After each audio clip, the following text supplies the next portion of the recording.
Je vais vous raconter la fois où je débarque à Bangkok, je rencontre un ladyboy et je finis à danser le tango avec une Australienne dans un décor espagnol en Thaïlande. J'étais à Milan, donc j'étais mannequin international à Milan et j'ai signé un contrat avec une agence à Bangkok en Thaïlande. Et donc je prépare mes bagages, mon visa et il est temps de partir pour la Thaïlande. J'arrive sur place, fin de matinée, genre 11h, je me rappelle encore. Et là, l'agence thaïlandaise envoie quelqu'un pour me récupérer à l'aéroport.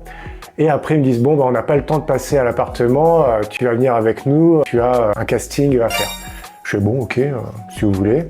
Donc, ils m'amènent dans un van, il y a beaucoup de vannes là-bas. On arrive dans un espace avec, en bas, je me rappelle, il y avait des fontaines avec des mini-lacs qui ont monté en haut dans des guérites où il y avait comme des containers, genre 3 containers d'affilée, puis dedans, ils avaient fait des studios de casting. Que j'arrive, je rentre, je remplis mes papiers, donc nom, prénom, taille, agence, expérience passée. Et là, j'arrive dans une salle où il y a une caméra, il y a des lumières, et il y a un directeur de casting, et là, je vois une personne à côté. Je regarde, je pose des questions. Je dis, tiens, j'arrive pas à savoir, c'est un mec, c'est une meuf, j'arrive pas trop à savoir. Et ils me disent, bon ben voilà, je vais te montrer une vidéo où il y a 2 personnes qui dansent le tango de façon sensuelle. Et là, ils me disent, bon ben tiens, je te donne une veste. Donc ils disent, bon ben, tu vas faire pareil, mais avec, du coup c'était Ladyboy. Et ça va, j'étais habitué parce que c'est ma 2e fois en Thaïlande, j'avais déjà fait 3 mois. Et au début ça fait bizarre, on n'est pas habitué. En France, je croisais pas souvent Ladyboy, quasiment jamais. Et d'arriver là-bas, après bon, j'ai eu l'habitude et je me suis dit, bon ok, en fait c'est un Ladyboy. Bon, là j'avais 2 choix. Il y en a, ils vont être super gênés parce que tu vas danser le tango avec un Ladyboy. Et ça, au début, tu dis, attends, je sais pas trop, je sais quoi, est-ce que j'ose pas et tout. Et après, j'étais avec la 2e option, franchement, elle était vraiment trop délire, elle était super sympa, m'a mis à l'aise direct. Et on commence à danser le tango. Et moi, très mauvais danseur, la seule danse que je connaissais, c'était au Métropolis, c'est la tectonique. Alors je peux vous dire, j'étais loin du tango assez sensuel et sexy, c'était même l'opposé. Bref, je m'amuse bien, on danse ensemble, on rigole, je prends la veste, je l'enlève, je la jette comme ils m'ont montré dans la vidéo. Et d'ailleurs, restez bien jusqu'à la fin parce que je vais vous montrer la pub finale. Et donc, je m'en vais. Ils me disent, oh, bah, merci d'être passé. On n'attendait plus que toi pour le casting. Genre, ils avaient ouvert exprès pour moi parce que le casting était arrêté la veille. Donc, je pense qu'ils voulaient vraiment m'avoir, mais ils se doutaient pas de mes talents de danseur. Et donc, bref, on me confirme. Et là, on me dit, bon, on va s'entraîner maintenant à danser avec l'autre mannequin qui était avec moi. Et pendant 9 jours, on s'entraîne à danser matin, l'après-midi, sur la même musique, tout le temps. On fait les essayages vêtements aussi, ils font des pantalons sur mesure, chemise sur mesure. Et la chemise, je me rappelle, quand on me donne la chemise, c'est pas une chemise normale, il y a les boutons, il y a les boutons des manchettes et les boutons pour fermer la chemise. Et en bas, ça fait comme un body ou comme une couche en fait. Je vais mettre la chemise et après l'attacher en dessous comme une couche ou comme un body pour pas que ça se froisse quand on dansait, pour pas que la chemise s'en aille du pantalon. Non, moi je savais pas, je suis pas danseur. Je pense que les danseurs ils doivent être habitués et donc ça m'avait fait rire d'avoir une chemise de slip. Je sais pas comment on appelle ça. Donc on s'entraîne, trop cool. J'ai gardé les vidéos, j'avais filmé les backstage et là on confirme le job. Et on va tourner la pub. Alors, on a tourné la pub en Thaïlande. On est allé dans un endroit, c'était à 3 heures de route de Bangkok. Et en fait, tout ce que vous allez voir dans la pub, là, que je vous montre à la fin, tous les décors que vous voyez, toutes les personnes que vous voyez, on dirait que c'est en Espagne, mais c'est pas du tout en Espagne, c'est que des trucs faux. Comme un décor de cinéma. Tout est faux, absolument tout. Les voitures, les murs, les personnes.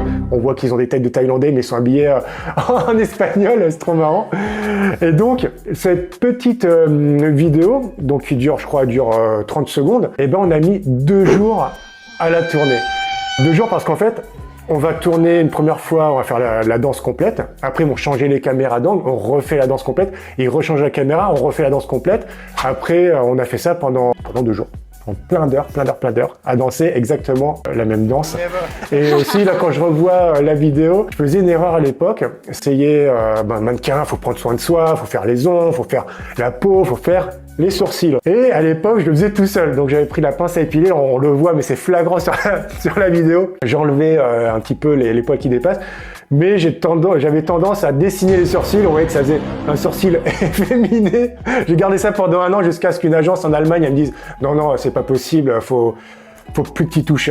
Et donc, j'ai arrêté de toucher. Et donc, sur cette vidéo, on voyait que j'avais le sourcil super efféminé. Ça me fait tout le temps rire quand je regarde. Donc, cette pub, c'était pour une boisson du Bird Nest, ils appellent ça. Donc, en Asie, ils sont fans de ça parce que ils sont vigoureux, ils restent jeunes. Et c'était la boisson la plus connue en Thaïlande. Quand on regardait la télé, on voyait la pub. Quand on allait au cinéma, on voyait la pub, enfin partout, on voyait la pub sur les gros bâtiments, on voyait la pub, même dans le tramway, le Skyline à Bangkok, il y a des écrans et on voyait aussi la pub. Et du coup, partout où je baladais, on me reconnaissait, les Thaïlandaises qui prenaient des photos avec moi et tout, c'était super marrant comme expérience. Plutôt cool, j'en garde un bon souvenir. Scott รังนกแท้ Royal Premium คัดเฉพาะรังนกแท้สีเหลืองทอง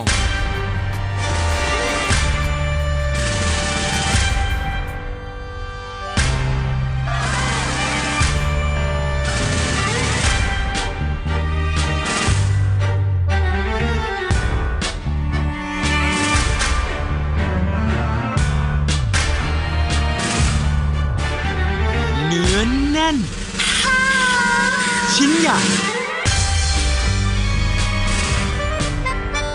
และยังเพิ่มปริมาณเนื้อรังนกแท้มากขึ้นสกอตรังนกแท้ Royal Premium อีกระดับของคุณภาพ